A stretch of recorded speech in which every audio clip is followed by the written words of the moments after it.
Hi there, ladies and gentlemen. This is John here. I am delighted that I have an esteemed member of our H3 team that a lot of you probably haven't actually seen, unless you've been on a webinar and seen us chatting. This is Robert McNeely, who is the operations director for HC3. And today we're going to have a general chit-chat, general talk about his background, his interests, his expertise in the field, so that you can get to know what HC3 is all about. You can get to know our experts. You can connect with them, and once you've connected with them, and you know that you can reach out to these guys, then they're going to be your support services. They're going to be the people that can support you. So, Rob, how are you doing, my friend? Great to have you on. Well, thank you, Sean, for having me. It's great to be here. Now let's talk a little bit before we go into HC3, the operations, Legionella, everything else. Let's introduce you, because as much as I know about you, you're a big family man. You've got a big family. I do. You've been I a busy do. boy. You've got lots of Yeah. children. Yes, I have 6 kids, and the thing about them is that they're 5 of them are 6 and younger, so it's a loud house. I probably should do some type of noise assessment of my house. I'm sure it would be above any OEL that's out there for it. I'm sure. So let's go back to your kind of interest before we talk about, obviously, you being a family man, and you're running a business as well. You've got kids, but I want to go back to your youth, where before you became an industrial hygienist. Did you have any kind of scientific rigor? Were you really interested in science, or did you just fall into it? Well, actually, I kind of just fell into it. I got a degree in microbiology from UC Davis, and when I was doing it, I was thinking I was going to work in a lab somewhere or do something like that. Was my intention, maybe work for the state or somebody like Yeah. that. And when I graduated, there wasn't a bunch of those type of jobs really available, and I was looking for a job, and I saw on taking you way back on Monster.com for God, that a is job. old. That's a long It's time. old. That's You're old. slipping up on your age And now. There. yeah, and so I was looking for a job, and I came across an industrial hygiene job, and they made, I mean, the company that would put it out there, they made it seem like this is the job to have. And to tell you the truth, they're actually kind of right. It's very interesting. It's never the same thing. It's not mundane.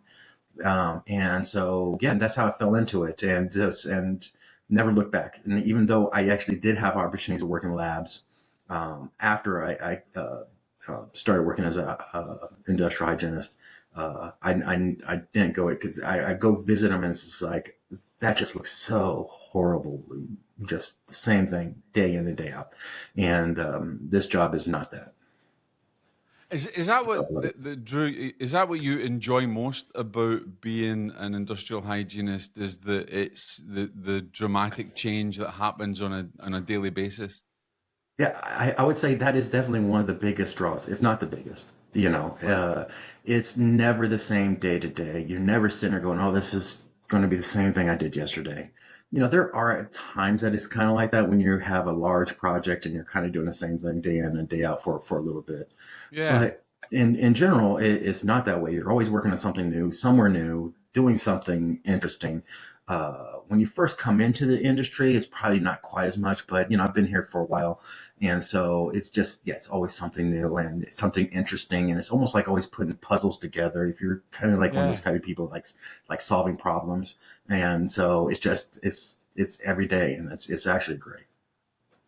Do you know, it's interesting, I find, because, and I'm just going to, since I started working with you and Dave and the rest of the guys, um, I look at life differently. Like, I never look at my faucet the same way or my shower head the same way. So let's take you, because obviously you're entrenched in this, right? You're a Yes. technical wizard and expertise in what you're doing with testing, safe water and everything else.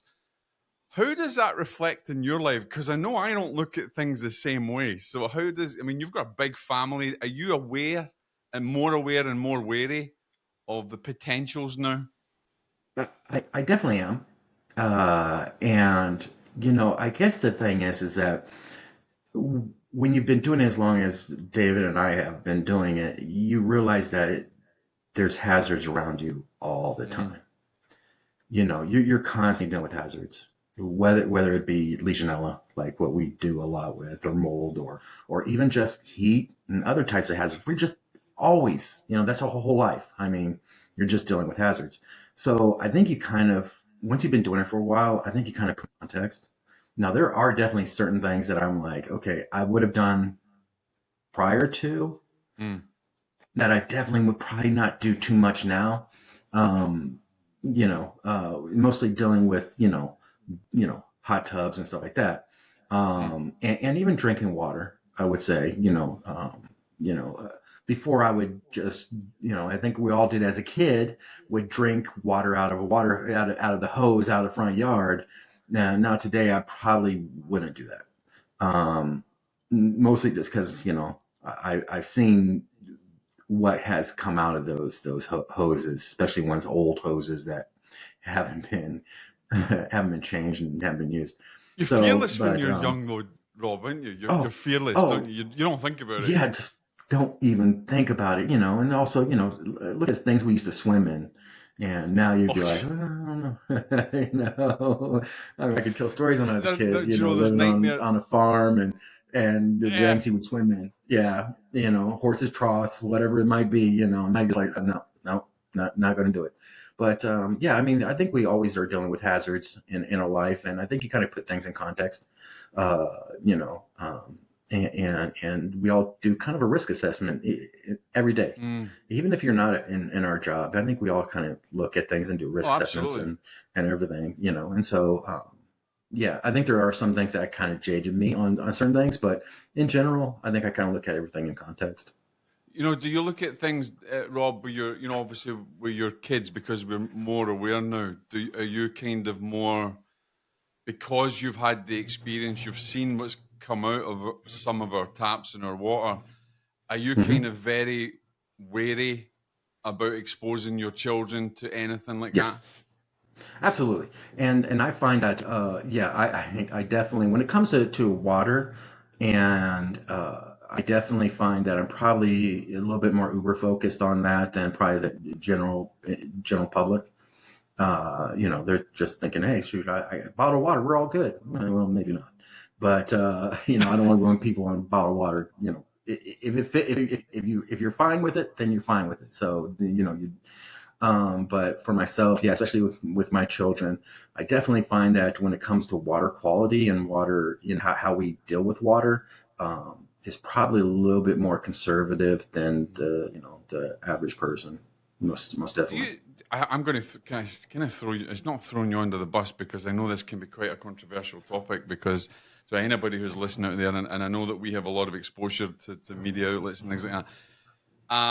Big question: do you actually think we have safe water in our country? No. Wow, Uh, I knew you were going to say that. well, and the thing is, I say no. Safe is a relative term.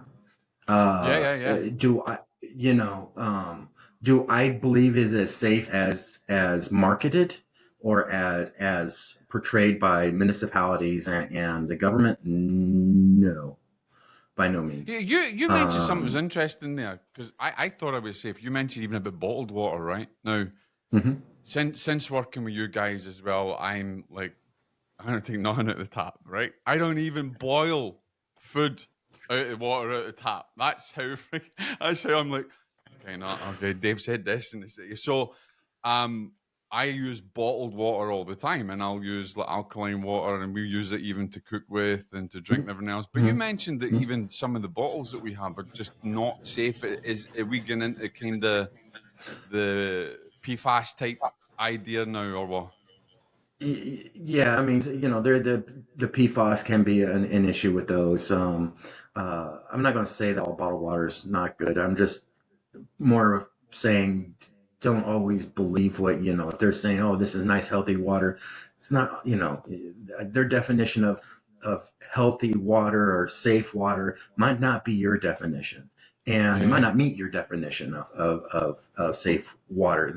So it's all marketing and so on. Now I don't want to say that all bottled water is just nasty and shouldn't drink it. I'm not going to say that. I'm not going to say you should not drink any bottled water. My Mm. main thing is that uh, uh, they're not necessarily, if you did all the tests that you would do on some type of potable water system, to determine how clean it is, they probably wouldn't pass a lot of those type of tests as what you would deem as being. Now they might pass as per the Safe Water Drinking Act, but not all of those are necessarily the best numbers to be looking at anyways, and some of them aren't even required to be testing. For example, Legionella. Legionella is not even required to be tested for. So you could have that in your bottle and not even know it. I'm not saying it is there. I don't have any proof that it's there, but Mm. there's nothing to say that it's not there. But my point is that you know you you don't really know what you're drinking from these places. And there are some of them that are really good, and some of them probably aren't so good. And I'm not going to mention which ones are which because you know No, we're not. We you can. can't mention brands on here just in case No, no, I don't want to do we anything get like any that. legal issues. But I would say if you ask me, will I drink bottled water? Yes, I will drink bottled water. Yeah, I Um, do but I actually, and also, more it's a so. calculated risk for me. So, and that's how that goes. It's. You know. Do you think that the public are more ignorant to our water Yeah. at the moment? Yes. I think we do things. Uh, you know, if everybody had the knowledge that you have, that you've Mm. learned with us, I Yeah. think a lot of things, a lot of industries would lose. They would just not, just because people would be concerned. You know, Oh, it definitely is a concern. yeah, and the thing is people get exposed to pathogens all the time through water, and 99% of it is, people has no effect on them, or at least no measurable effect. And then you have that small percentage that do get affected by it and do have consequences of it. And I just think that people aren't fully aware of the magnitude of those. And Yeah, you're right. We don't and we until you don't tell them the understand. numbers, they're Yeah. shocked. When you tell them the numbers, they're like, "Wow, I can't believe it's that high." And growing. And a lot of these, and that's the thing about water pathogens specifically, is that the impact from them in from just regular drinking water that you get from your faucet or that you're taking a shower in, and those are increasing. The incidences are increasing, and so it's something that we have to be very cognizant of. And I think if most people really, truly, this is the thing is, not everybody can really do an accurate, or I'm going to say accurate. Some people over exaggerate. Some Yeah. people will under exaggerate. But I think the tendency is for people to go to the extreme when they're worried about a hazard. They'd rather be safe than sorry. And I Yeah, think, I think that's important. Is there, you've worked, how many years have you been working in the field, Robert, as an expert in this field? oh, over 20 years. Yeah. Wow. So About I mean, 22 years. ladies and gentlemen, he's got a lot of experience, right? So, Yeah. and this is why we're trying to showcase this as well, is because this is an individual who's seen it from all sides. So, and you mentioned earlier on, Rob, that you like kind of the idea of puzzles and figuring out the puzzles in Hmm. industrial. Where have you seen, or where do you potentially see the biggest problem in industrial hygiene now, be it Legionella or anything else that requires forward thinking? Well, with Legionella, I think the biggest thing is that people aren't understanding the source. and I think even people in my industry aren't really looking at the source. They're just trying to look at a remedy. And it's Yeah, hard to look at a remedy when you're not really paying attention to the true source. And that makes sense. It's like crying over spilt milk and waiting till the horse is bolted and then trying to find it. Yeah, exactly. yeah, well, because I've seen so many times that you will have somebody come in that has a Legionella problem or some other water pathogen problem, and they'll do something, and then they'll get a, uh, like a non-detect result, like that when they validate what they've done, Yeah, and but then they're like, okay, we're all good, and not really realize that they might not really corrected the underlying issue that allowed that pathogen to be there, and in the quantities that it probably caused some type of disease. So that's what I find is where people aren't, they're missing that piece. And that little bit of foundational information that is causing them to really not correct the issue. They're just temporary putting a fix on a it, band-aid. and it's a band-aid. It really is just a band-aid that's going to be quickly falling off. Do you feel then that, I mean, obviously there's a lot of ignorance about Legionella. There's a lot of ignorance about a lot of pathogens out there, and Hmm. especially in mold, et cetera, as well. But do you think Legionella is waiting to explode? Because at the moment we know that it's not a reportable disease. We've talked about you and Dave have given many lectures about this as well.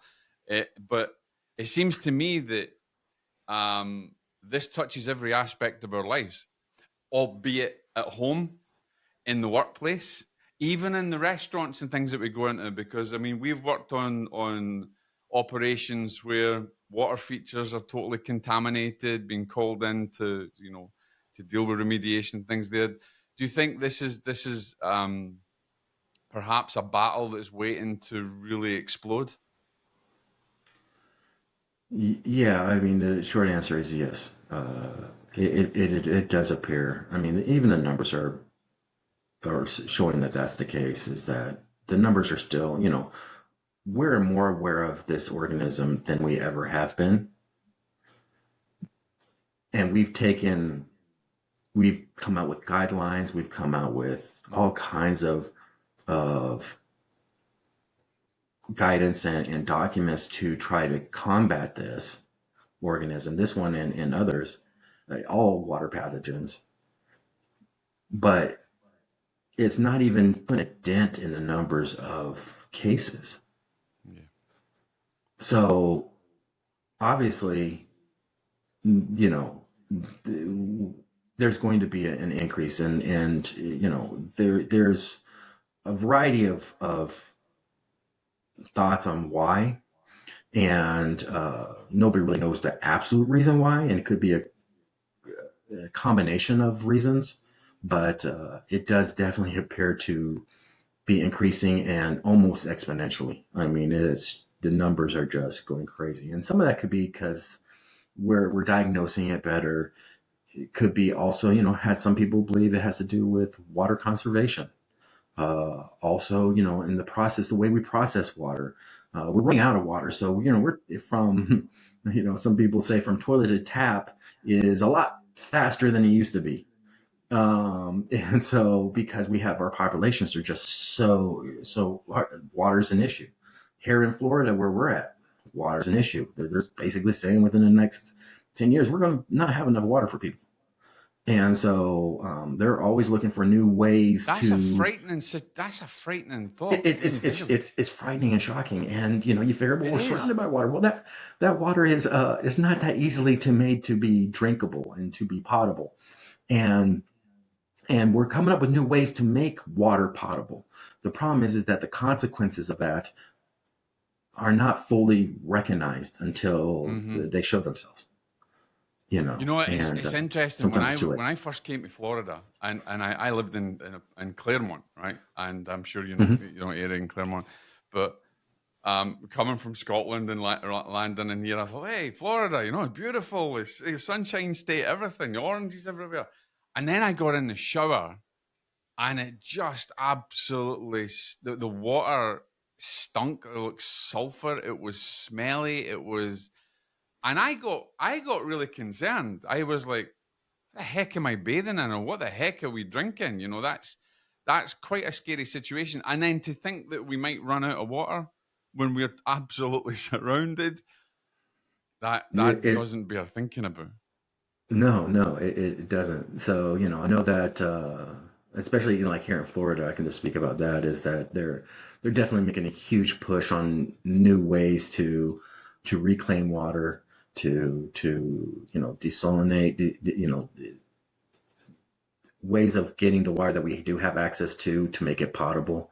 But again, they don't fully know. They're trying to figure it out. They're trying not to just do it because we'll get water and worry about the consequences later. I mean, they are trying to figure it out. It's just problem is sometimes you just don't know what you don't know, and Do you think some of also, this even stuff is if new.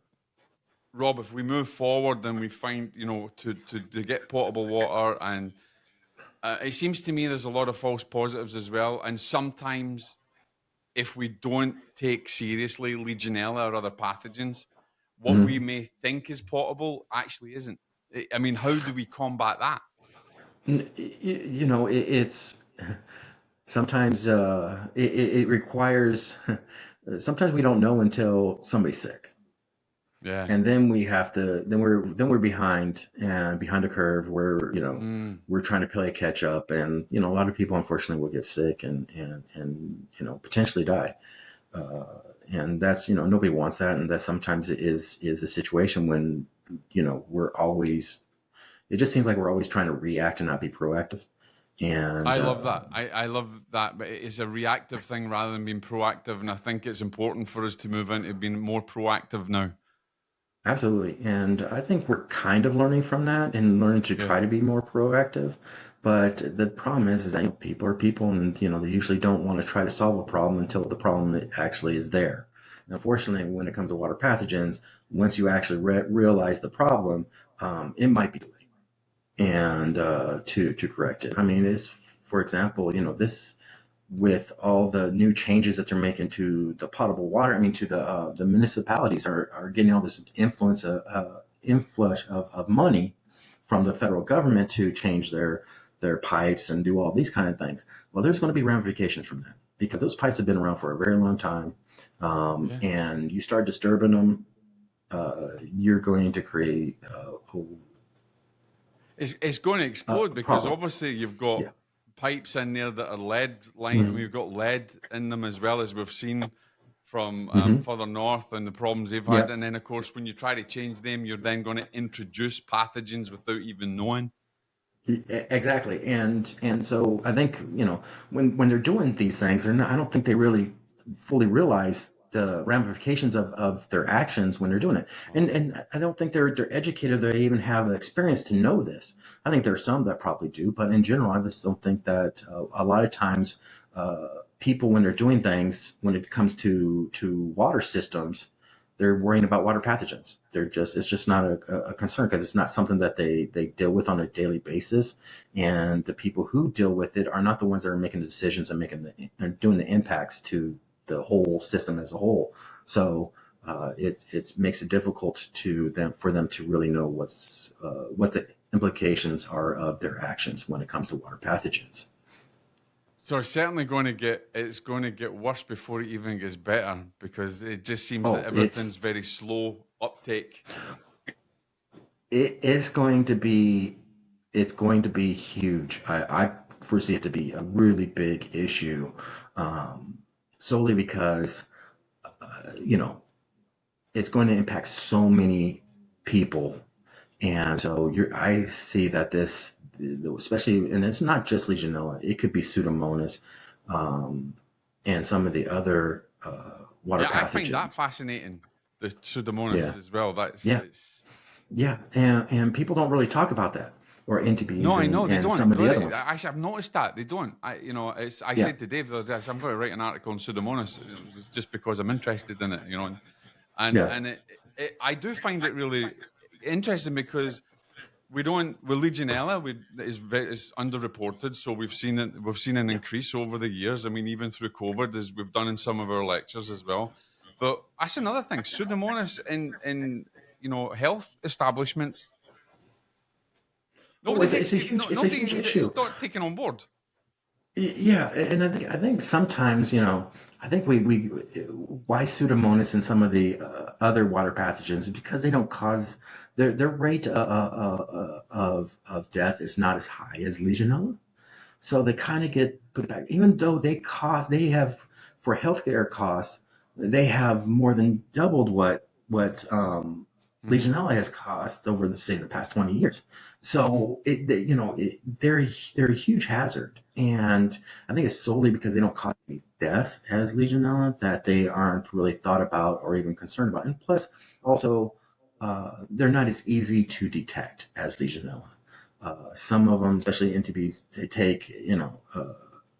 take a long time to culture, and so Yeah. it makes it really difficult to see whether they're there. And I think everybody kind of uses Legionella as a surrogate, even though the problem might be is which we have seen ourselves is Yeah. that you can have no Legionella and have Other pathogens. just a lot of Pseudomonas and any of the other water pathogens, even though you don't have any Legionella. So I don't think that's really a great surrogate to determine whether you have water pathogens is by just testing for Legionella.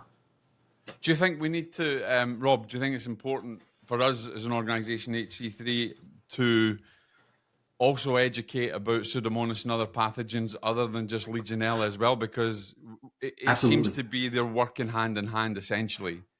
Yeah, absolutely. And that's where I think myself included, I'm trying to get out of just saying Legionella. We Yeah, need to yeah, say yeah. water pathogens. We need to use them all, say them all in one encompassing hazard, and Brilliant. instead of Yeah. just saying, yeah, when it comes to water pathogens, it just needs to be water pathogens instead of just saying Legionella because uh, Legionella is not, it's not even the majority, So I think we need to look at all water pathogens as when we're assessing for water quality and determining the safe quote safeness of Yeah. if that's a proper way of being said of water. And is that something? I mean, obviously you're passionate about that. Dave's passionate. I mean, HE3, Yes. we're very passionate about that water pathogen. But is that something now that you're bringing in, Rob, to your discussions, even with potential clients or people, that you're not just saying Legionella, you're saying, look, this is just one aspect. Here is everything else. Yes, and it's definitely an educational thing because you'd be amazed on how people haven't even heard of Legionella. They're like, "What's that?" You have to say, "Oh, Mhm. well, it's. Have you ever heard of Legionnaire's disease?" Oh, yeah, yeah. I think I have heard something like about that. And you go into that, and that's just for Legionella. Then you try to bring up Pseudomonas and some of the others, and they're just like, "What is that?" Mhm. And so it's just additional education that you are putting in front of people, and sometimes it's almost overloading for individuals Yeah. when you talk about water pathogens and all the different types Yeah. and what they can do to you. uh, so yeah, it's very we've been definitely pushing that much more, as saying water Yeah. pathogens instead of just Yeah. Legionella, and then assessing for those, especially when obviously just through experience, just knowing the systems that you really need to worry about which water pathogens more than some of the others. But just worrying about Legionella is probably being very short-sighted and not really analyzing for all the hazards that the Uh, major hazards, yeah. obviously, I would agree with you. with water, there's Rob, water do you hazards. think what industries do you think? I mean, obviously we deal with a lot of different clientele. But Hmm. what Hmm. industries do you feel are impacted the most? Is it healthcare, leisure? Where is it, do you think it's impacted most? I would say healthcare is probably the most, just solely Right. because the individuals that are there are usually immune compromised, and so Yeah. I would say they're the most impacted. But as in, probably financially. Do I think they're necessarily the ones that cause the most cases? I wouldn't know that. I wouldn't say that. Hmm. You know, also, hospitality is probably Yes. fairly impacted. And you still have other industries that probably are impacted, probably not to the degree as hospitality and healthcare. But if you gave me which one would be the most impacted, would definitely be healthcare. Those are the ones that would be most at risk, and most of the time, those they have systems that are perfectly designed for water pathogen amplification. So let me, before I want to just jump on in a minute, just to you generally and your interests and things like that. But I would like, you've been in the industry for 20 years, Rob. You've seen an awful lot. Where would you like to see you being remembered for maybe the most impact? Where would you like to make the most impact in your career that would help others? Good That's been a question. loaded question, that is, by the way. Yeah, it's kind of like that I didn't do anybody any harm. Obviously, my thing is that I always, would like to be seen as a person who was always science based and want to make sure that uh, in our industry that we always are using the most up to date and scientifically based uh, information, equipment, and everything. And when I say that, I mean I want to be where we are always learning, and I always learn. I love that. I don't want to ever be Yeah. that person that was so stuck in the way that he's done things Yeah. that he's not going to change, because look, the science changes. We get Do you know better, it's interesting and that, we Rob? Because science changes, but scientists often don't change. don't. Yeah, and that's Right? They that's don't. They're stuck in this is the theory, we're very and proud people. yeah. We're very Let's proud. not look above that. Let's not Yeah. question that potential theory or that Mm-mm. strategy. Let's just say it's academic. That's the way it is, and we don't move. And I think it's very important. You've hit the nail on the head that we're Yeah. Well, willing to be challenged. yeah. The issue with that is that what as scientists we I guess we get validation from what we're saying as what Yeah, and I think once we see something that's been invalidated, we feel that we've been invalidated, that we are not what we thought we were. And that's yeah. even though Yeah, I that's get not that. truly not accurate, but I think that's just No. human nature. When something you've believed in and something you've boasted about and something you've talked about and something you've Yeah. pushed has been proven to be inaccurate and wrong, and it's hard for us, in human nature it's hard for us to kind of Turns go, your world okay, I upside made that down. mistake. Yeah, yeah, exactly. Yeah, yeah, exactly. So I think for me, I would like to think that I've always grown and always been Love at the that. forefront of, especially when it comes to water pathogens. And that's why I love working with David, because there's really not nobody that I know that is um, more knowledgeable and more adapting. And that's the one thing that, Yeah. about David, and I pride myself in the same ways, that we're always looking for, scientifically proven ways to do things and make it prove. And we also look at methods. If the method Yes. doesn't show that it's been really Yeah. effective scientifically, we are not very much on using it. We need to know something that's working. Not saying we don't look for novel things, but we need to know that it's just not just novel. There's some science behind it. There's something proven that it being Yeah. novel is just as a new way, but the methods and the effect have been proven to be effective. So I think what I like about us, HC3 as an organization is that you guys are willing to challenge the status quo. Oh, And absolutely. I think that's important. You're also willing, which I've seen since working with you guys as well, is that you're willing to look outside the box, which a lot of other organizations aren't. They're not. There's like, Mhm. this is the standard protocol. This is what we do. I love the fact that you're always innovating. I'd like to say innovation. Mhm. You're always innovating the science. Absolutely. Absolutely. You'll be hard pressed to find that we are not always trying to, we're trying to get better results. I mean, because the thing is let's be honest here, especially when it comes to water pathogens, we have come up as an industry, have come up with thousands of ways of doing things. Yeah, yeah, We've come yeah, up with the ASH, 188. We've come yeah, up with, the CDC has come up with stuff. AIHA has come up with stuff. yeah. You have all these organizations coming up with stuff for dealing with these water pathogens. And if you just look straight at the numbers, you would say that we've done nothing. Yeah. And And which that's is not not, quite true. that's not quite true. Like if you No. just looked at the numbers, you would say, "Hey, look, what are we doing?" But then also we also need to not depend on these things solely and always look at bigger and better things.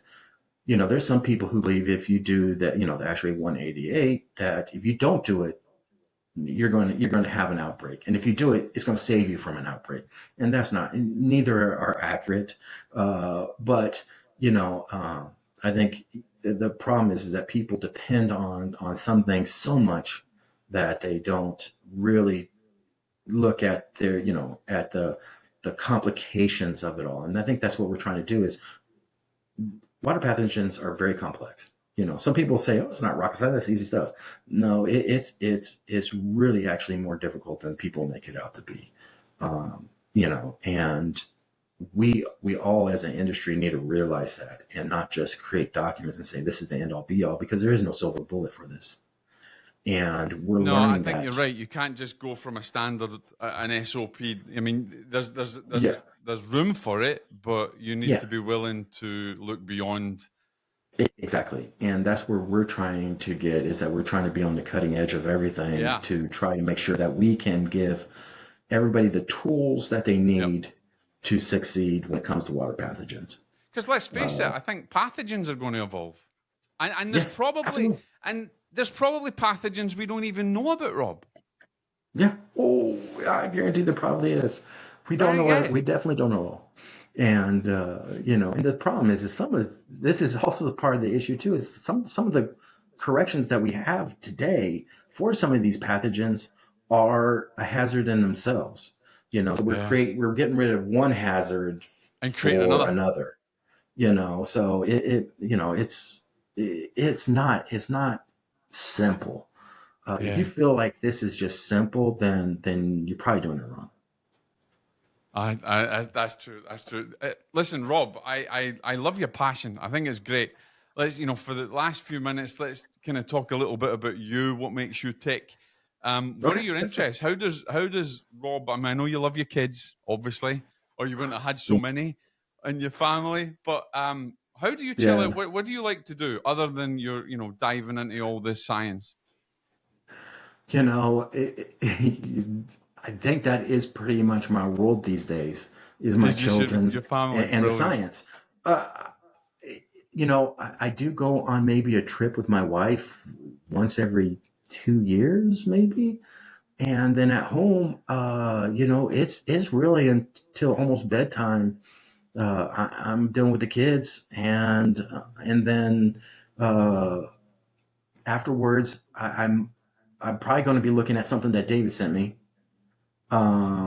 because I don't think that guy sleeps, and he's always his wheels always I know. turning He and sent me thinking, loads of and documents this morning so that I need to catch up with. I'm like, yeah, okay. That's no. So, but yeah, so I'm I mean, always he's always sending me stuff throughout the day, at night too. Hey, what do you think about this? What do you think? Hey, and so I say that's it. And I spend a lot of time with my kids, which actually I find very therapeutic.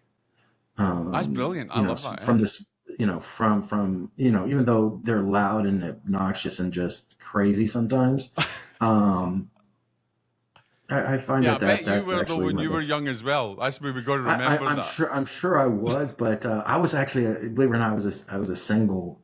I was an only child, and Oh, you were now, spoiled. So that's oh, that. Yeah. that's that, yeah.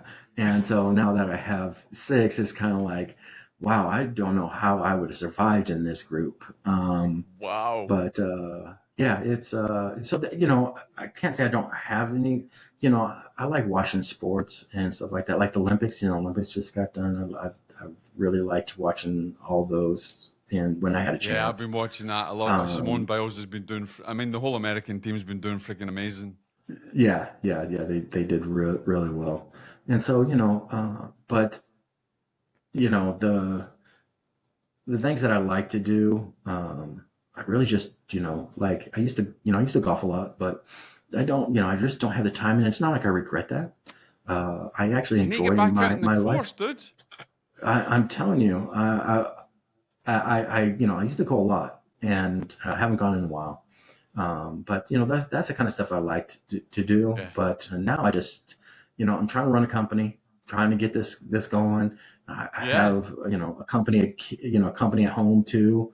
Have about as many as employees there as we do here, but it seems that way because in my house I also have my in-laws living with us, so it's a Wow. full house, I and see you've got a so lot to deal with. I'm surprised you're not out on the golf course every week just trying to escape. you know, it, yeah, I'm just, I'm more of, as happy wife, happy life. And the more time I Amen, spend at brother. home to That's help I will. help her out, I concur with that. I am That all is about on the that. ball. Yeah, I'm like, okay, play golf or yeah, I'll just yeah, I'll take the option of You I'll know what be you need to home do, with the Rob. You kids. need to say, "Hey, listen, I'm fancying a trip to Scotland. Come and see the scenery." And then when you're over there, say, "There's a place called St Andrews. I'd love to go and Uh, visit that quaint little town, and just happen to yeah, take your clubs along with you." exactly. I'm sure I could probably rent them there too, Yeah. Absolutely, yeah, absolutely. Yeah, yeah. Because if I take club, she's gonna know. Yeah, I'm not gonna get She's any got hit. to know. But Yeah. You just yeah, hire them. Just but it's exactly it's yeah, easier. yeah, Just hire them. Or exactly. Glen And I would Eagles love is a to go to great place. Scotland. I would love to go to Scotland. Have you not? That You've would be never been to great. Scotland? Yeah, definitely. It's amazing. The golf there is amazing, but even just the scenery and stuff like that. But I mean, No. I was brought up with golf, Oh, so yeah. okay. My uncle just passed. He taught me how to golf. I've golfed in St Andrews. I've golfed in Glen Eagles and Troon, and I've Wow. golfed in some of the top courses. So when I came to America, before I came to America, I kind of sold all my clubs. I've never had clubs since I've been here. But every now and again, I maybe go to the driving range. So I maybe need to treat myself to. But it's freaking expensive over. It's more expensive over here than it is in Scotland to golf. I Oh, think yeah. that's the big thing that kind of put me off is just the expensive. Yeah. Well, I think here it's because it's such a high demand that they can Oh ask yeah, for whatever massive. price they want. I remember when I lived in Phoenix, it was like, oh yeah, you go out during the summer, middle of summer, and go and play for like $10. And they were like, please, go. And you about die out on the course, but yeah, but then during the winter it was like $150 to go out and play. Hey, that's yeah, And exactly. Just for a round. but yeah, but I think it's Americans in general like golf, like to play it at least, and I'm Yeah, sure in and Scotland I they do. are I too. like to But watch golf as well as well, yeah, and it's yes, something. Rob, it's been awesome having yeah. you on. I'm glad that we had you Hey, I on. I'm appreciate glad it. that It was great. everybody out there can actually see another face in the Yes. organization, which is important. What's the final thoughts you would leave with people out there that you want them to know about you, the company, or just your passions? Well, I think I would like to people to understand that we are always here for people, and uh, Yeah, we like to try to have everybody understand who we are, yeah, and understand we are here to make everybody better, and we are always looking to help people and get everybody into a safe place, and uh, I love that. we're only a phone call away. I love that. Rob, thank you for spending time with me today. I've really enjoyed it. I'm sure everybody out there is going to enjoy it. If you want to get in touch with Rob, you want to connect with him, you want to ask him any questions, or you just want to kind of get into his mind a little bit more about his thoughts on everything, then contact them. It's hc3.fl.com, hc3fl.com, and connect with us because we're there for you. If you have any questions on water safety, Legionella exposure, then reach out to us and connect with Rob. Rob, great to have you, my friend. Looking Thanks, Sean. forward to what's coming up in the future as well. Me And too. I shall catch you up very soon. All right. All right, sir. All right. Talk to you later. Bye.